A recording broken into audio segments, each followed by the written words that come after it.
Lex Paulson, who is actually in Paris, and he's the founder of the Institute for Collective Intelligence, and he will give us a very nice lecture, a short one about democracy.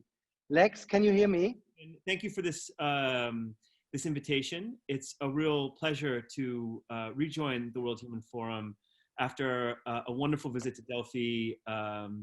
I am really pleased also to be sharing this session with one of my great friends and mentors, Paul Cartledge, who will give greater insight than I'm capable of into democracy and its roots. But I want to share a couple of thoughts about this new science, this new field that's emerging called collective intelligence, and tell you a little bit about it and where it comes from, and hopefully what we hope to do to make the world a better and more humane place. So I'm going to share my screen. Host disabled attendee screen sharing. So if a host could please give me the rights to share my screen, that would be fantastic. You got it now. Here we go, perfect. Okay. You see my screen okay? That's perfect, yeah. Perfect, thank you. So, as Alexandra said, if we're thinking about the deep history of democracy, we have to put ourselves back in the natural world, the world that pre-existed us and that contains so much experience and wisdom that I think can inspire us today. Intelligence, the word, at its root in English comes from Latin intellegere, which means to combine things, to bring things together, specifically ideas, notions, talents that allow complex problems to be solved. And where I want to begin is the idea that this kind of collaboration, this kind of complex collaboration, is not only a human creation, but rather something that is common all throughout the natural world. But there is something that makes us a little bit different. Now, many of you have seen ants or bees do very complex things collectively. Know that what we're witnessing, what an ant colony can do, involves a very large scale of individuals, but rather limited flexibility, meaning that an ant colony learns at the scale of generations. It takes a lot of trial and error and adaptation to create this kind of intelligence at its a collective level. Closer in evolution to us, of course, we have primates, mammals, and specifically primates like chimpanzees, who are also capable as groups of complex activities, foraging, building, making tools. But the difference between chimpanzees and ants is that they can do much more flexible, sophisticated actions as a group, but only with others that they have a direct one-to-one relationship with. So the scale is very limited, but the flexibility is much greater. What makes human beings really unique is our ability to collaborate both very flexibly and at very large scale. This is something that makes us different than other species in the natural world. This is one of my favorite Christmas markets. One of my favorite examples of human collaboration at large scale that involves lots of different actors, meeting, buying, selling, sharing, singing, that is done in a highly organized and sophisticated way, but that can be very different from one day to the next. So what I want to say first is collective intelligence is a phenomenon that is all around us, but unfortunately in the year 2020, collective stupidity is as well. Mobs form, markets fail, elections are derailed, and so collective stupidity is as much a part of our world as collective intelligence. Well, what makes the difference? This is what the science of collective intelligence seeks to study. And so at its core, our definition has two parts. What is collective intelligence? Well, first, it's a natural phenomenon, an ability to solve complex problems as a group, the ability to do things at the collective level that any individual, even the smartest, most brilliant, capable individual could not do alone. So that's something that happens in nature and something that humans do uniquely. But also it's a field of study in itself that allows us to look at the conditions of this kind of intelligence within teams, within societies, within companies, and within institutions. Democracy was one of the first and most interesting examples of collective intelligence in the political world. We had egalitarian models of making decisions at a much smaller scale. If you go to a village today in rural Greece, you might see very similar practices to 10,000 years ago of how people know each other and make decisions, but it's based on face-to-face relationships.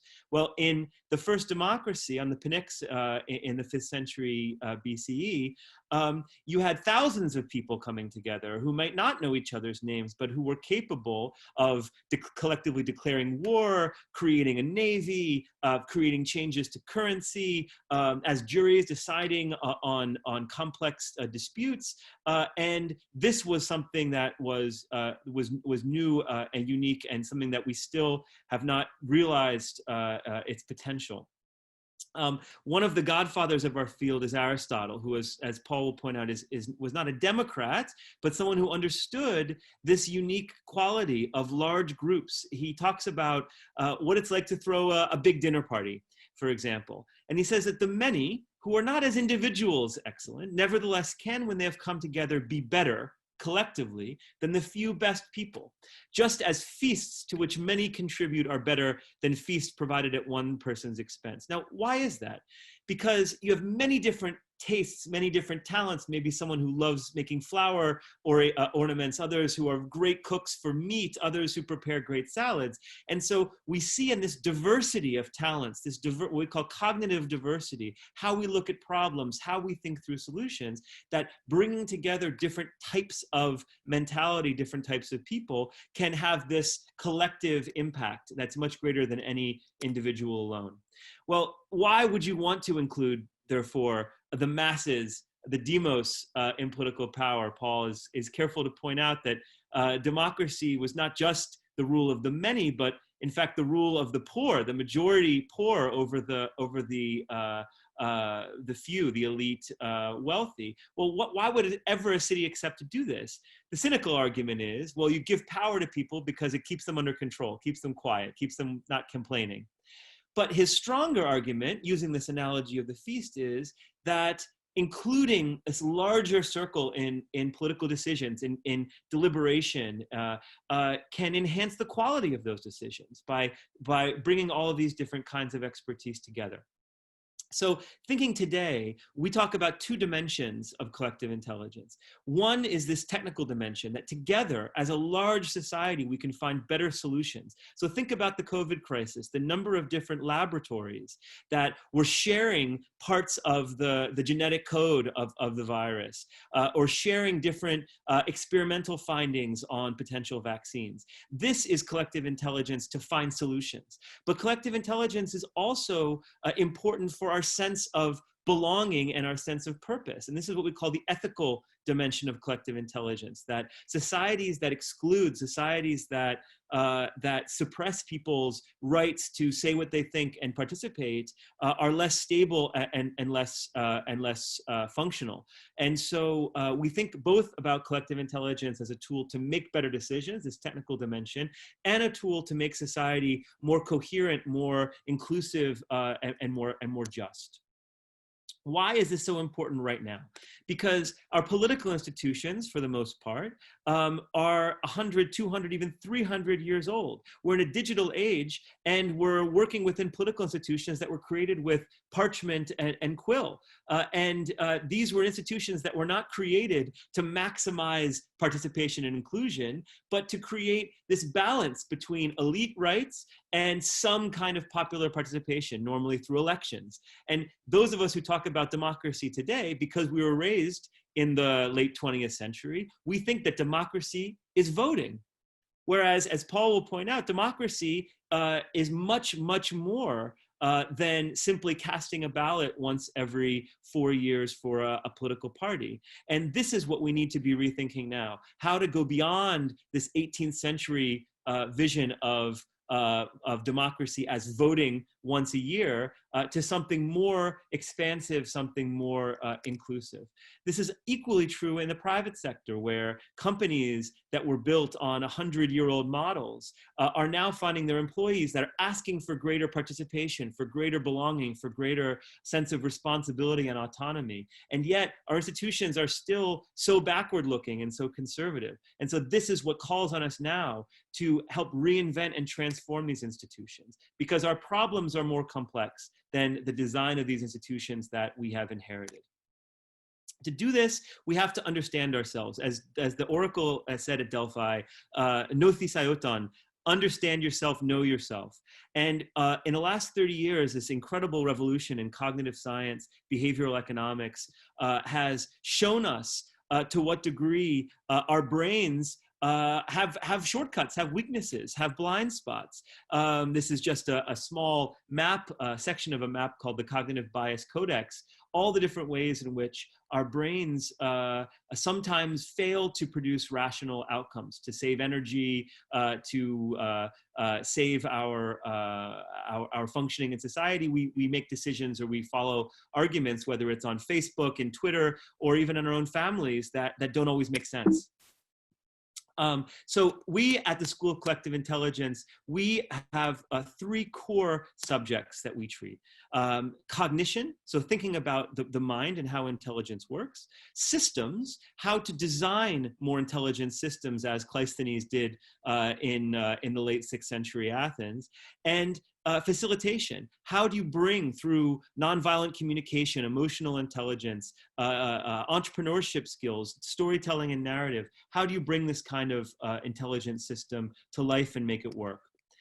And finally, there's so many wonderful examples of societies, cities, especially cities, using civic technology, but also face-to-face deliberation to bring citizens, whether it's Ireland or Iceland or Senegal, Lebanon, places all over the world are starting to rediscover that bringing people in to an active conversation, not just voting, but really sharing ideas, sharing observations, and making collective decisions, can produce better quality decisions overall. And so this is really the power of collective intelligence. This field is growing. We are partnered with MIT, NYU GovLab, Yale, École Normale Supérieure in Paris, and it brings in many different domains, from computer science and mathematics to social sciences, medicine, even arts, neuroscience. And our hope is, at our school based in Ben Gurion, Morocco, to produce new knowledge for a more sustainable society, to break down barriers between countries, between also intellectual disciplines, and between theory and practice, to create this kind of urgent dialogue that the world needs now. We have just this week finished accrediting the world's first master's program, 2-year master's program in collective intelligence that will launch this fall. We're starting exciting research on cross-cultural dialogue and cognitive development, and we're doing so in a way that breaks down silos to allow a more rapid transfer of knowledge to the real world and a global bridge between cultures, continents, and societies. So I welcome you to join the conversation. You can visit our website at sci.um6p.ma or send me an email. And with that, I am very happy to share the stage and continue the conversation.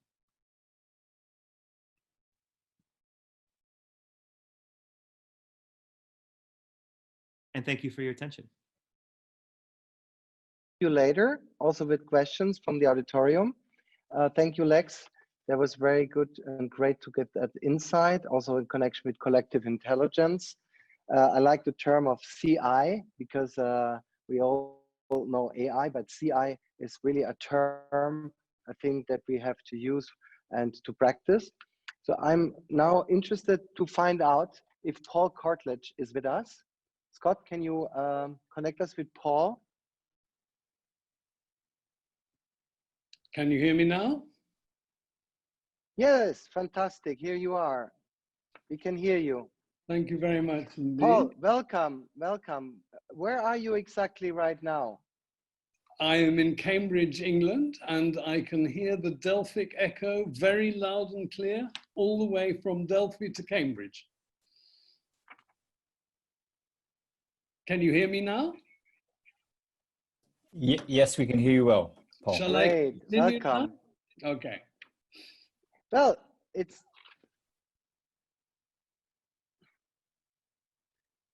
so we are ready for your speech.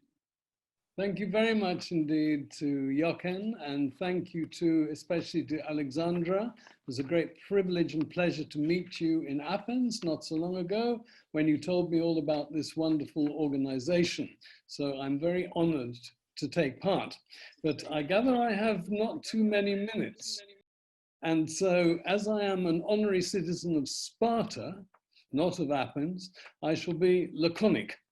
And I'm going to try to do in the next 5 to 10 minutes a couple of things. One, to pick up from where Lex so brilliantly introduced Aristotle. And secondly, say just a little bit about digital democracy, ancient and modern, or rather ancient as contrasted with and differentiated from modern. So Aristotle, as Karl Marx called him, was a giant thinker. He was a political theorist and analyst, but also a sociologist of the ancient Greek polis. And it's very important to remember the work that is attributed to him under the title politics, politica, does not mean what we understand by politics. It means much more narrowly things to do with the polis, which is a particular form of political institution. We translate it citizen state, sometimes city state. But the key thing, and this is actually why it's so relevant to our session today, which is all about connection, the polis, of which there were many hundreds in ancient Greece, hundreds and hundreds, getting on for 1,000 in Aristotle's day, in the later 4th century BCE, the polis was a strong community, a koinonia, a community of citizens, a collectivity. So connection, connectivity must be the keynote if we're looking at Aristotle. However, as Lex has already said, Aristotle was not, in the way in which the ancient Greeks did and understood politics, Aristotle was not a democrat. And that was really because the ancients did their politics, and so democracy, directly, which meant that ordinary people, the masses, the poor, might preponderate over their weight of numbers, might overcome what he would have considered to be wise, rational counsel, as put forward by the relatively more intelligent, more educated few. However, unlike some of his near contemporaries, for example, Plato, Aristotle was not a raving anti-democrat. And as Lex in that lovely slide pointed out, Aristotle was able to see the merits of democracy insofar as it allowed, and the other images he uses of different opinions. So in other words, one opinion may not be better than a multiplicity of opinions put together, as it were, shaken up, and let's see what comes out at the end, so that consensus can be evolved from a multiplicity of equal contributions of opinions, which is one of the fundamentals of democracy, ancient as well as modern, namely equality. The other one is, of course, freedom. Aristotle, therefore, was able to see that democracy, ancient Greek style, and there were several varieties, he analyzed 4, had its merits. But still, he, being an intellectual, I think that's the real problem, or the real reason why he wasn't a democrat in an ancient Greek sense, though some intellectuals were, Pericles being perhaps the most famous. He saw that there was a sense in which it was probably better to moderate extreme. So rather than extreme mass rule or mob rule, he wanted that to be tempered by some sort of input from a few, and even he was prepared to see some elements of monarchical government as having a value. So he wanted a mix. It's actually rather a complicated notion, but he's one of the earliest theorists of the mixed constitution, as opposed to any simple, direct, uniform type of constitution. So that's the first point to make. You and I might think, well, ancient Greeks, presumably they were all democrats. Well, no, they weren't. Aristotle, he was one of the smartest of the ancient Greeks. The Greeks invented democracy. Aristotle lived much of his adult life in Athens. He must have been a democrat. He wasn't. So these are just some things to bear in mind. Then the other thing I want to say, and this is the other half of my contribution, is about digital democracy. My most recent publication is in fact about digital democracy, ancient as opposed to modern. I took part in a conference at the Swiss Institute in Rome, and it was all about direct democracy, and therefore the way in which that's done today, mostly direct democracy, is via the referendum. And the Swiss have been doing them for a long time, and they're actually quite sophisticated at doing them, whereas a certain other country that I could mention, which doesn't do them very often, doesn't do them very well. So referendum is, of course, in origin a Latin word, and so too is digital. The Greeks did digital democracy in the sense that, you remember one of Lex's slides, sorry to see no social distancing by the way. At any rate, they used to raise their right hands. That was the way in which you vote in a public assembly, for example, on the Pnyx Hill underneath the Acropolis in Athens. And then, since there might be as many as 6,000 people in one of those meetings, it would have taken too long actually individually to ballot. And so the vote was normally told, it was guesstimated, unless it was terribly close or seemingly so, in which case then you would cast a pebble, a psiphos, and that's where our word psephology comes from. A psiphos is a ballot, a pebble, literally a stone, a rock.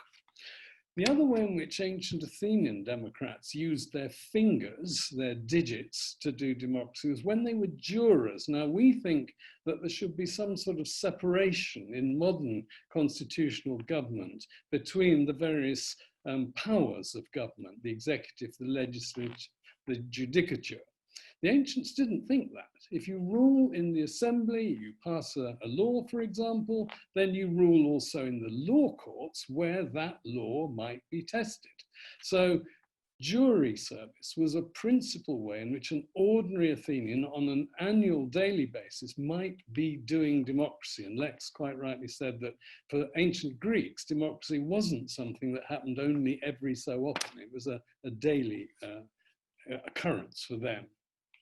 And so when the time came to decide what penalty a defendant, if found guilty, should suffer, each juryman had a tablet with wax, beeswax, the long line. You run your nail through the wax across the tablet. The longer line meant guilty or a heavier punishment.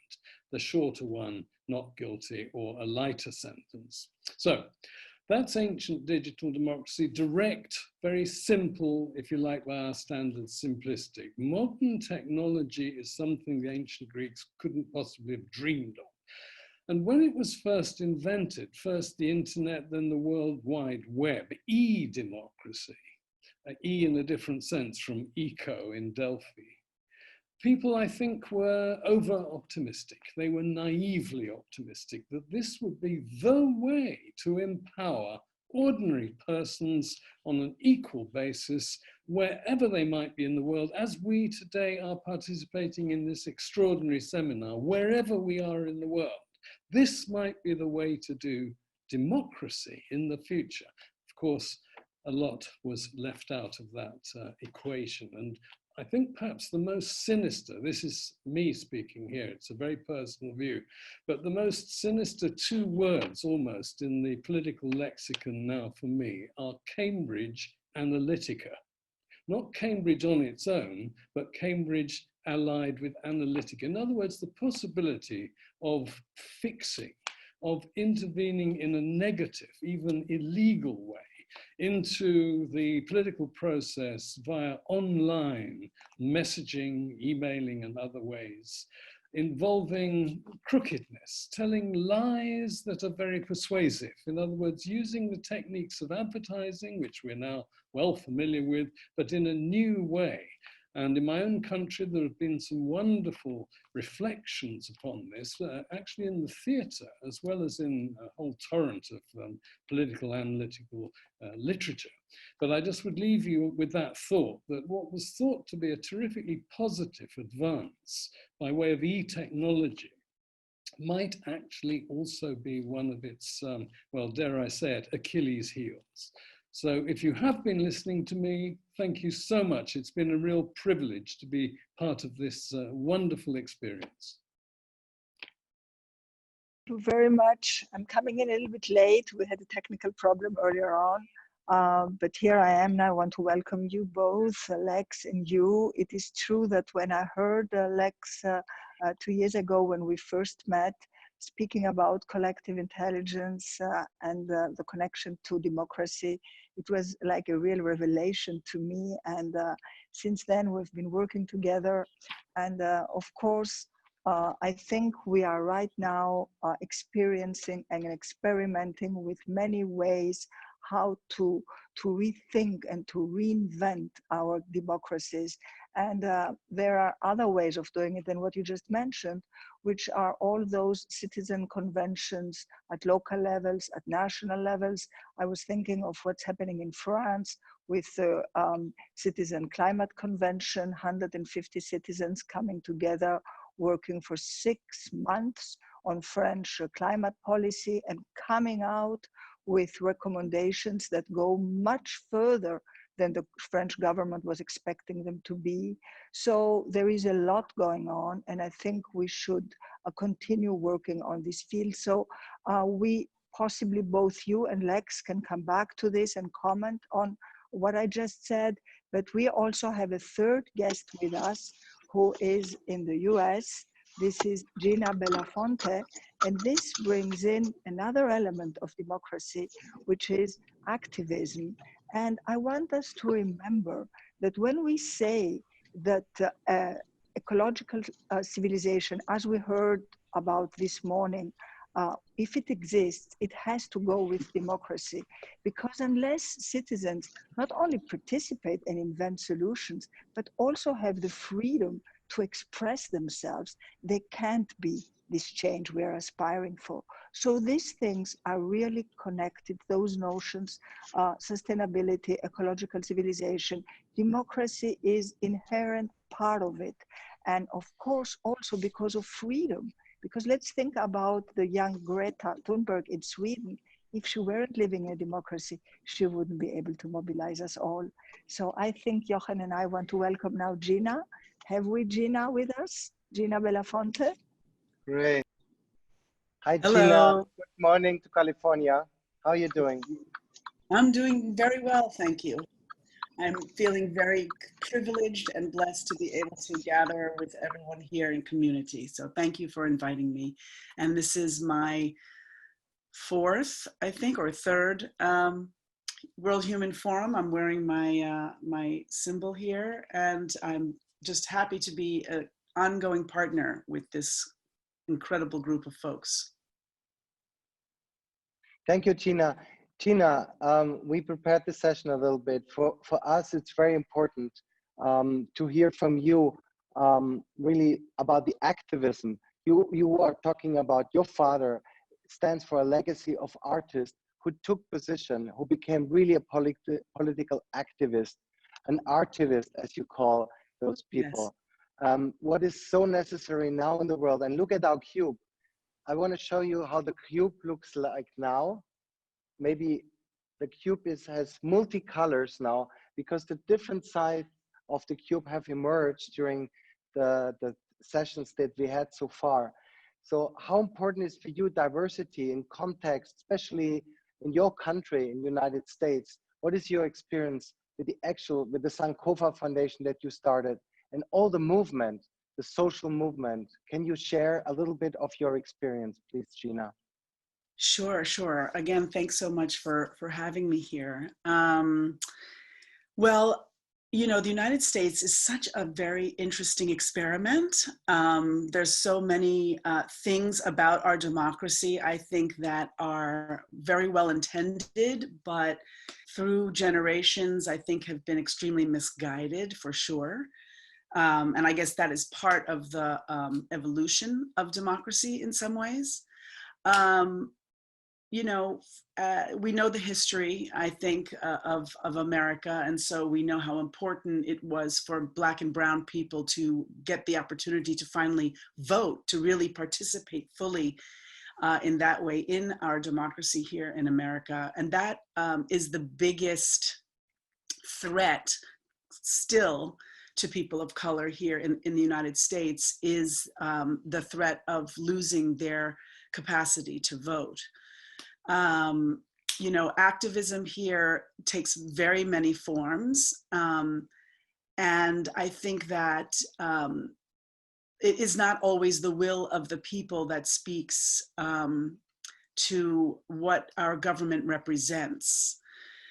But for me, I grew up in a family of activists. Both my parents were deeply embedded in the civil rights movement, in the Native American movement with AIM, with also before or parallel to the civil rights movement, the liberation of many African countries as well.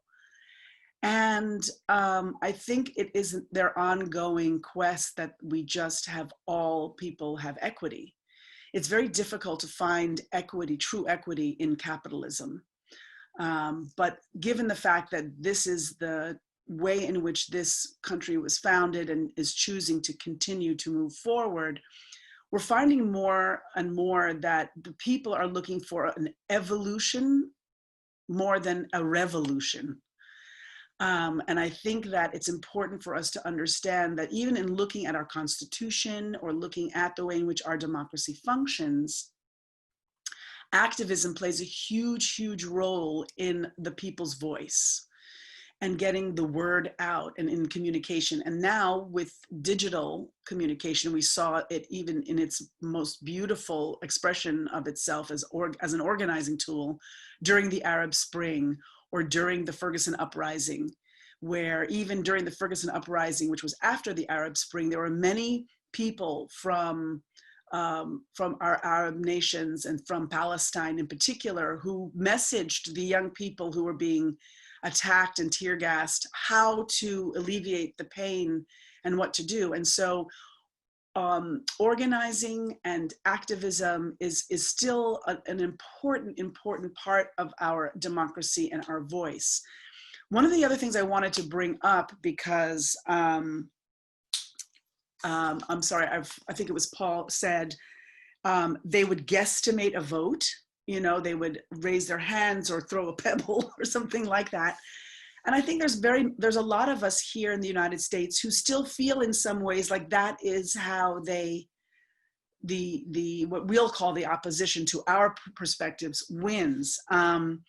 We have a thing here called the Electoral College, where, you know, depending on how many people are in your state, you have a number of representatives that go and participate at the ballot box for you, in a sense. And excuse me, it's not about how many people you have, but it has to do with the redistricting, and it has to do with gerrymandering. It has to do with a lot of American terms that it's too much for me to go into.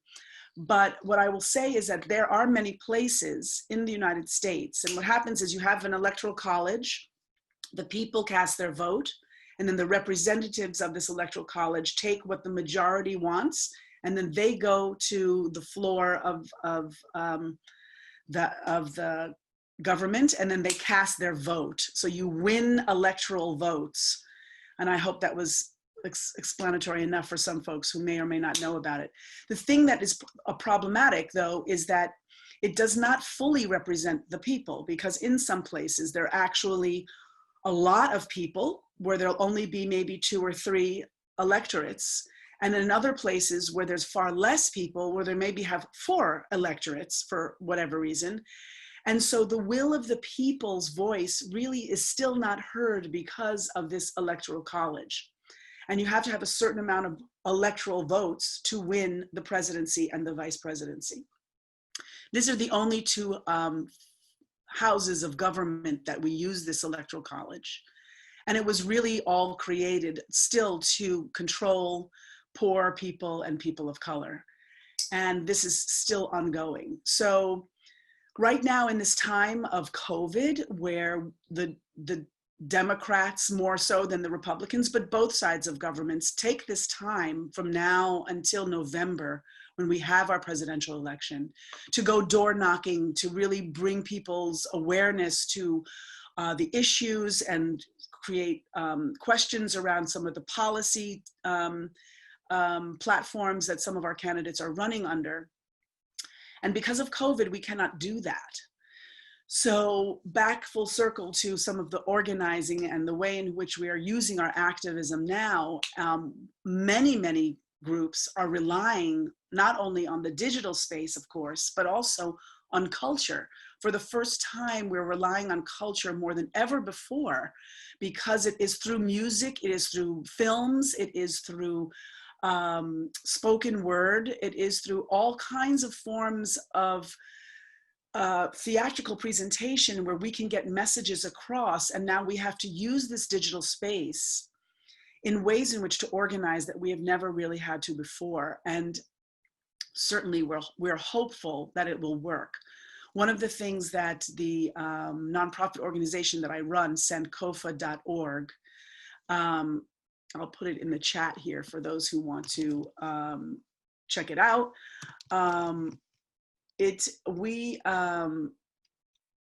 We use art as a tool to organize. And so, Mirto, I sent it to you. Hopefully you can share it with everyone else. We use art and culture to organize, and to use art and culture as protest, and to give voice to disenfranchised folks and to people who have thoughts and images and concepts that don't normally get a platform, especially in the political theater. So we are right now working with young poets, and we are working with animators to create content that can be uploaded, especially to communicate to young people the importance of their vote and the importance of securing their vote.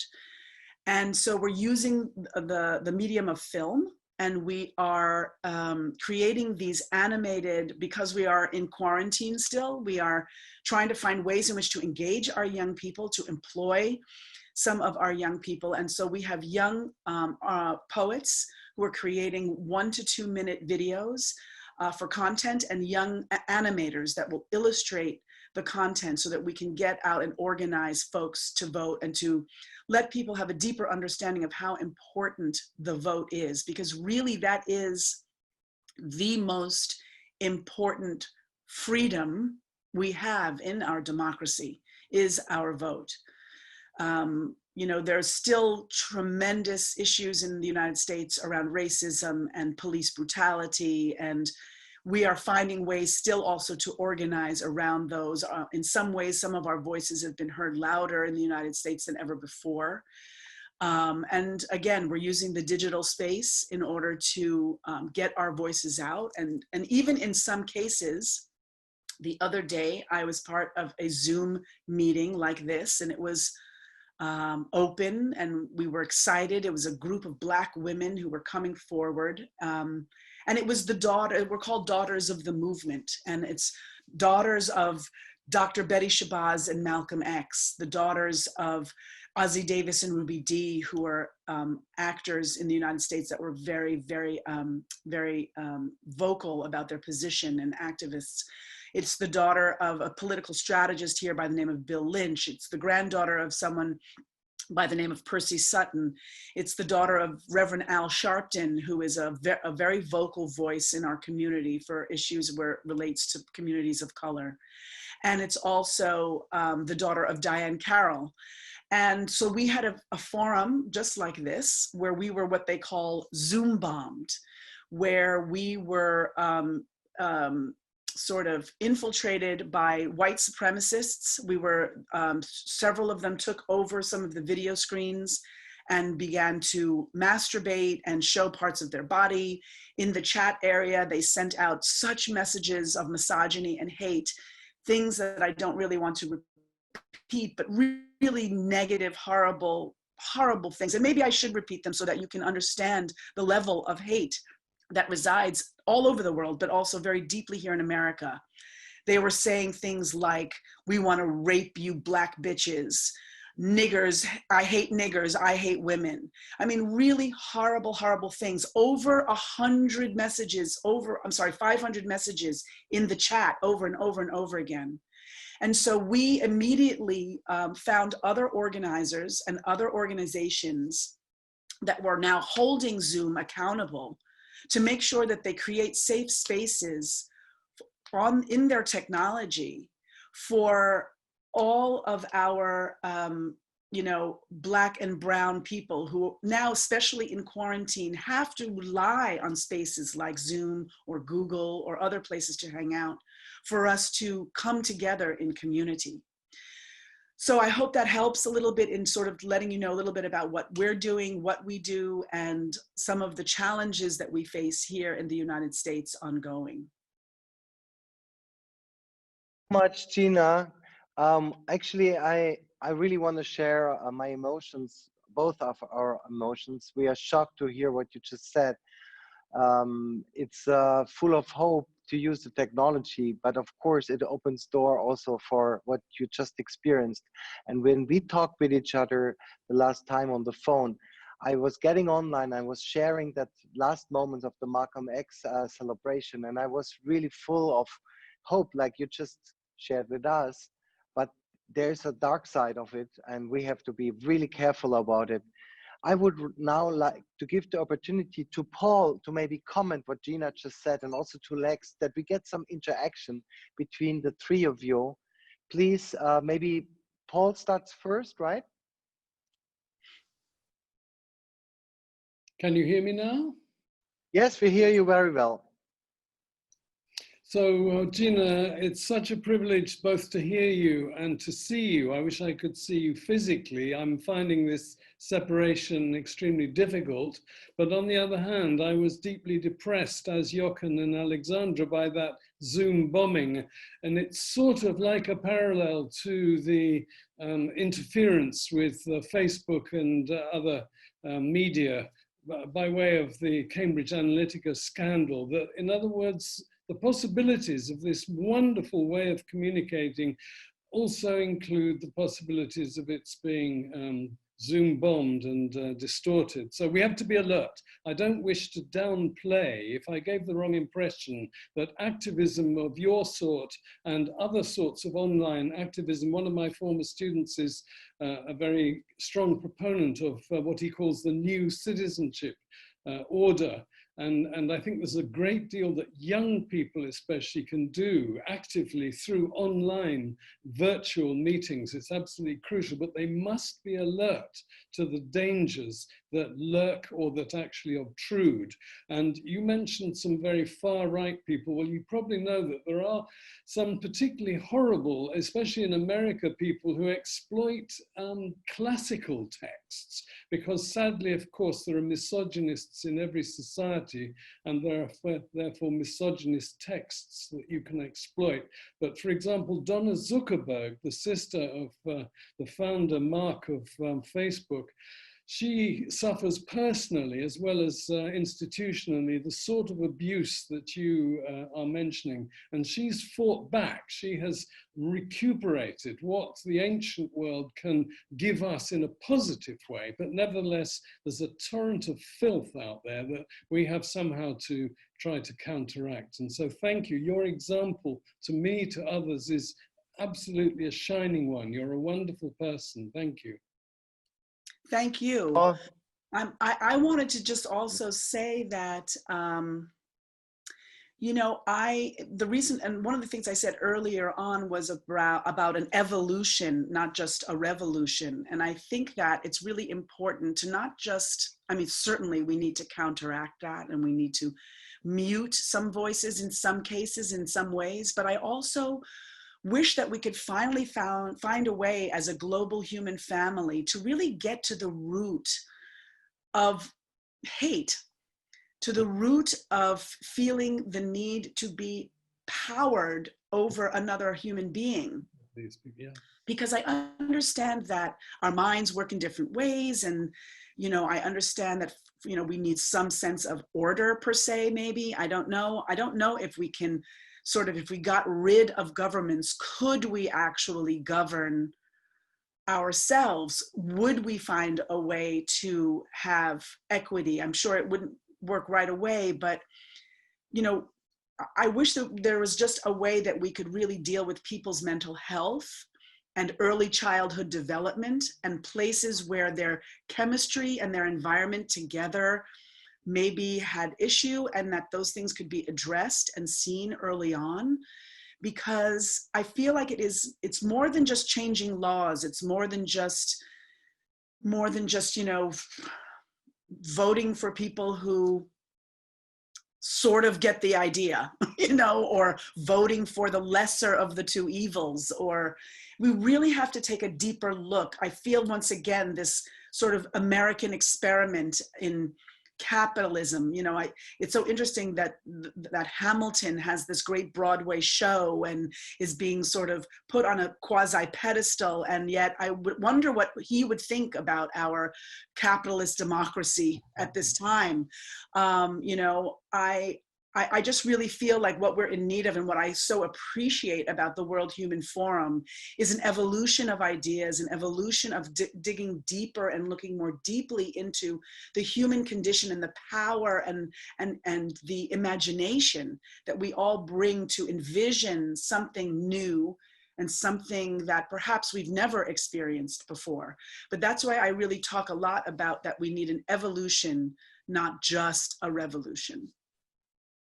There are two things I'd love to share in this conversation, if I could. And thank you so much, Gina, for bringing so many things to the fore that I wholeheartedly agree with. One is the role of women to make democracy work. One of the seminal studies in collective intelligence was done at MIT in the early 2000s. They took groups of 10 to 15 people, gave them complex problems to solve, and saw and evaluated how well they did as groups. And they looked at, okay, the groups that did better, what were the common factors that made these groups potentially perform better. And they found two main factors. One was their ability to share the right to speak. The groups that were better at sharing, that were less dominated by a single voice, were better at solving problems as a group. And the second was the number of women. That groups that had half or greater than half women were the highest performing groups. And so these are things that maybe intuitively we always knew, but that science is starting to show that as societies, we can only create fair, resilient societies if women have not only equal power, but in some cases more than equal power. And you look at the countries like New Zealand, like Finland, that have been the most successful in dealing with this COVID crisis. Well, what do they have in common? They have women as their heads of state. So that's one thing that I think we have to point out. The second is the role of art, and something that that Paul, in his book Democracy, a Life, which I will plug here, that everyone should find a copy of, points out is how much the cultural life of Athens was critical to the democratic life of Athens. That in order to work through exactly the problems you just said, Gina, how do we educate our children? How do we deal with competing loyalties? We're loyal to our family. What happens if our family loyalties conflict with our loyalties to the law of the state? Well, and this book is literally the one that I found in Delphi when I was in Delphi. It's about Aeschylus and the role of Greek tragedy and the theater and these great festivals that brought the entire society together to see each other in the daytime and think through these big questions, that they could not have been good citizens without good culture. And the last thing I'll say is it's not a coincidence, I don't think, that the first day that Paris was open after the confinement, 2 months, I went to my favorite place in this city, Shakespeare and Company bookstore, which has expanded and started selling records. And literally the first thing that I bought on the first day of the deconfinement.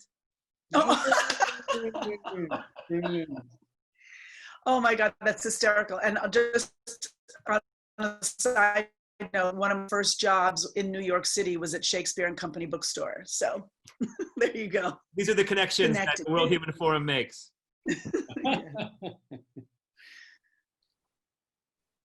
May I come back? Yes, please. Gina, you mentioned the Electoral College. Well, by ancient Greek standards, the Electoral College is what they would have called an oligarchic institution. And oligarchy means rule of the few. And you mentioned, of course, Hamilton, and I would add Jay, Madison. None of them were egalitarian democrats. And the very word democracy, in fact, until the 19th century, was something of a boo word, not a hooray word, because it was so easily shadable into or misrepresentable as mob rule. And therefore, one had to come up with something, and of course we now speak of representative as opposed to direct democracy. We speak of republican democracy as opposed to pure democracy. All these ways in which we've evolved away from the ancient Greek original model in ways that more are compatible with our society. But your constitution, I don't know quite how you're going to do anything about this, but one of my former PhD students in Cambridge, Danielle Allen, has written a brilliant book about your constitution. But one of its problems, because of your amendments, because of your original written constitution, is that it's very difficult to change. And you have a Supreme Court, which is by ancient Greek standards, also an oligarchic institution. So until and unless you get rid of the Electoral College system, you're not going to have a popular vote for your president determining the outcome, as that's with right. The last one. So I'm just saying, that's just looking at your constitution from an ancient Greek point of view. An ancient Greek democrat will be deeply upset that you are not really democratic in certain fundamental ways. Yeah. Exactly, exactly. And I think that is why a lot of us as organizers and artists are using the tools of culture to get these messages across, so that, and really educate young people, so there's a deeper understanding. I mean, I certainly, for instance, I have a 23-year-old daughter, and at her age, I didn't know about the Electoral College and what it all meant. And I mean, it's already confusing enough when we go to the ballot box and see, like, for instance, all of the judges that we have a choice to vote for and all of the people running for district attorney. Well, what do they really do? And how do they really work? I mean, you really have to have a certain level of intelligence to have a deeper understanding of all of the different people who are running, all of the different positions and what they really stand for and what they really do. I mean, in our case, we have someone called a district attorney and we have someone called a judge. Well, some people don't know the difference, but there are big differences. And it's the difference of sending your loved one away to prison for life, or sending them to a diversion program where they can work through their drug addiction or their mental illness or something else. And so I think it is by design to have it very confusing. I think that, you know, when they looked at slavery, when they looked at controlling people of color or people with different points of view, they had to find, the intellectuals found ways in which to make it extremely difficult and extremely confusing. But we are slowly chipping away and having each hopeful generation learn more and more. And if there is an actual globe to inhabit, hopefully each generation will, you know, do better for the human experience and for the human idea. I think there's something really beautiful in what you just said about the confusing nature of the political systems that we inhabit. And one of the things that New York City has done, interestingly, it actually makes it very similar to ancient Athens, is something called participatory budgeting, which was an idea that came from Brazil, that was actually created in the transition from dictatorship to democracy in the late 1980s, around the idea of giving direct control over a part of the city budget to citizens in their neighborhoods to propose projects, and the winning projects would be funded. And now New York City is the largest city in America that does this. Paris also does it. Lisbon, many cities. Scotland is a leader in this as well. And why is this important? Because, as you say, if you have never directly experienced democracy beyond going into a voting booth, what incentive do you have to learn about it? And only by actually being in the meeting, being listened to, and knowing that you could have some impact on whether we create solar panels or bike lanes or fix the air conditioning in the school where your kids go, or all the different things that these participatory processes can do, that's what changes citizenship. Not clicking like on your Facebook feed, but the kinds of things that Athenian citizens did, because every year there was a lottery, and if you were chosen onto the council, onto the boule, you had this boot camp. You went and learned everything about how budgets worked, how streets were fixed, how you organized festivals and the money system. And these are things that American citizens have been infantilized and told that this is experts, lawyers will deal with this, don't worry about it. Whereas this should be the business of every citizen. And thanks to things like PB, participatory budgeting in New York City, which is a small scale, but a good sign, these are the kind of ways in which citizenship can evolve, as you say. Yes, absolutely. I remain hopeful. I remain hopeful. I feel like there are a lot of young people. It's interesting. I look at our particular presidential race right now, and I really don't want this to happen, but there is a small part of me that wonders, do we need to somehow dismantle this democracy altogether in some way and let this particular person who's inhabiting the White House currently have another run of it, which would completely destroy the democracy, I think. There's a question in me. I mean, I know what I really want, which is, of course, no, please God, no. But there is another part of me that I think this sort of quasi revolutionary. Yes, it's like maybe we need to have it get really, really worse, because there's not enough people who see how bad it really is in order for it to actually, have a tremendous shift. I mean, this was the real story of the American political primary, the Democratic primary between revolution and reform. Yes. And I think that people on more of the Bernie Sanders or Alexandria Ocasio-Cortez side want much greater structural changes to American capitalism, democracy. They're not violent. They're not calling for revolution in the streets, but the tone is a much more deeply critical one, including of other Democrats who are perceived as part of the establishment. This year, I supported candidate Mayor Pete Buttigieg, who was talking about changing the Supreme Court, the kinds of things, Gina, that you point at as deep problems with American democracy, the Electoral College. Why should we put up with the fact that twice in our lifetimes, the person who had fewer votes, wins the election? Why should we put up with that? Well, it's because, it's always been that way. And so the more that our politicians can be thinking systemically, thinking about not just how do we fix healthcare and renewable energy and early education, but also the Electoral College and redistricting and the Supreme Court. It's not one or the other. Unless we think for the long term, we won't be able to make the short term solutions either. Yes. Thank you, the three of you. I'm sure our participants will understand why we didn't allow them to come in with questions, because we could have spent at least twice as much time. And I promise you one thing, we will invite all of you, the three of you, back to Greece to continue this fascinating discussion on democracy, of what we can learn from the past and what we need for the future. And I really, really want to thank you so much for having been our guests today. And I promise we will be back with you